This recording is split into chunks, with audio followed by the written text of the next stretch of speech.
Hello everyone. Today is June 1, 2024.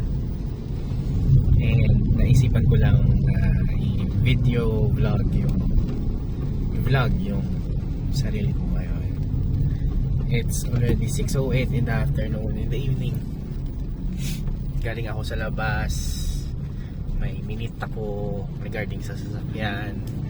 Because unfortunately medyo hindi okay yung papers niya, and hindi siya nagawa ng paraan. Actually guys, it feels like ngayon yung pinaka lowest of the lowest talaga na pakiramdam ko.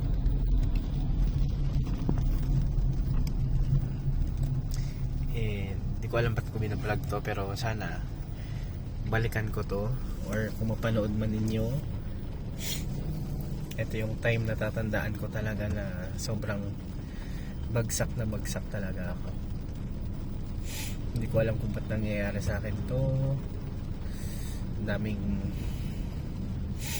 kong frustrations, disappointments, especially sa mga tao. Dami kong obligations na kailangan punan. To be honest, hindi ko na alam kung paano gagawin yun. But I hope na malalagpasan ko ganito.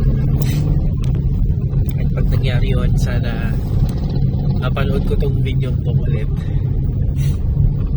To be a reminder na kahit anong mangyari sa'yo, kaya mo yan, kakayanin mo yan.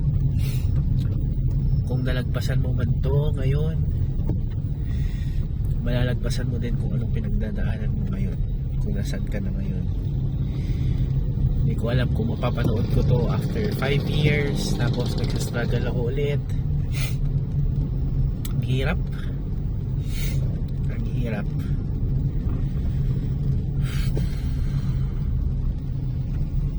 So, ang dami kong mga pinoproblema.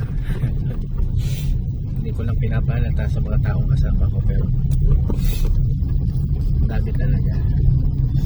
For example, kailangan kong bayaran ng electric bill na around 45,000. So, 3 months worth of electric bill yun. Hindi ko pa siya bayad. Babayad pa ng renta ng bahay, 30,000. May pasahod pa ako sa regular employees ko.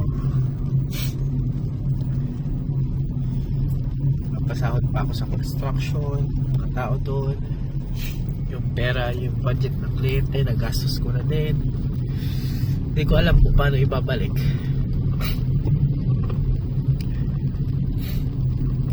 Siguro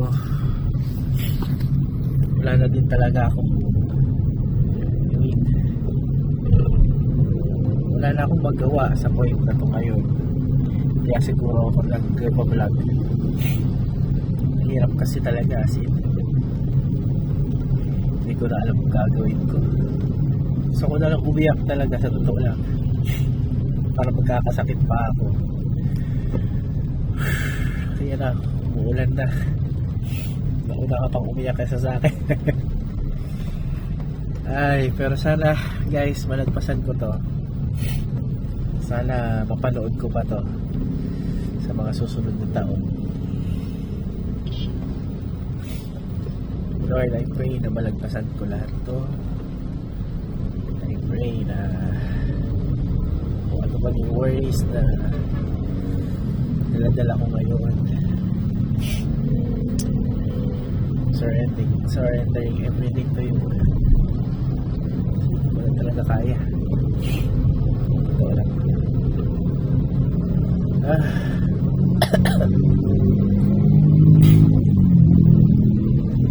Ba gusto kong sabihin? Well, thank you pala sa mga taong nandyan pa rin sa tabi ko despite of everything that is going on in my life. Mga taong patuloy pa rin naniniwala, nagtitiwala maniniwala pa rin kahit na ganito yung sitwasyon ko. Maraming salamat sa inyo kung mapapanood nyo man ito. Alam ko i-upload ko to, depende. Pero yun, sobrang salamat. Hindi ko alam kung anong gagawin ko kung wala kayo.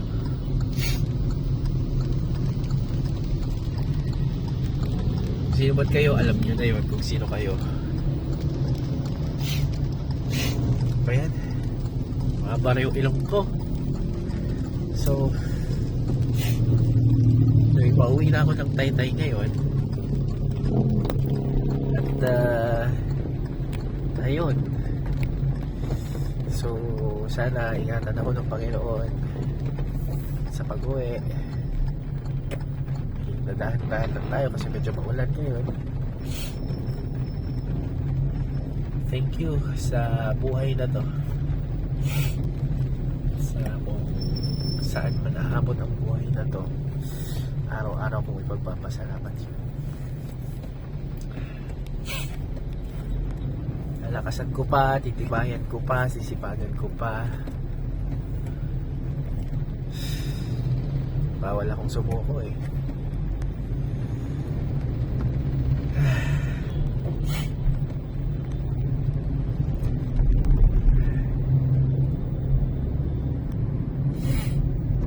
Hirap no?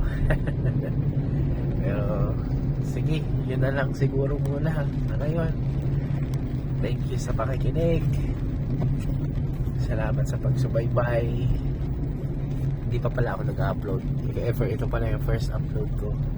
Pero yun, salamat sa pakikinig. Kung nakikinig ka man hanggang ngayon. Sobrang labo ng quality ng dilim kasi ng sasakyan ko. Madilim din yung camera at ayokong buksan yung ilaw kasi makikita ako ng mga nasasakyan sa labas na nag-video, sabihin ano ginagawa niya. Pero yun guys,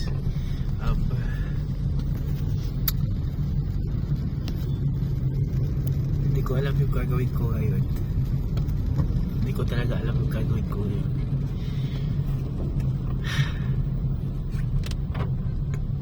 Stop ko na muna to kasi baka babaya ay maiyak ako.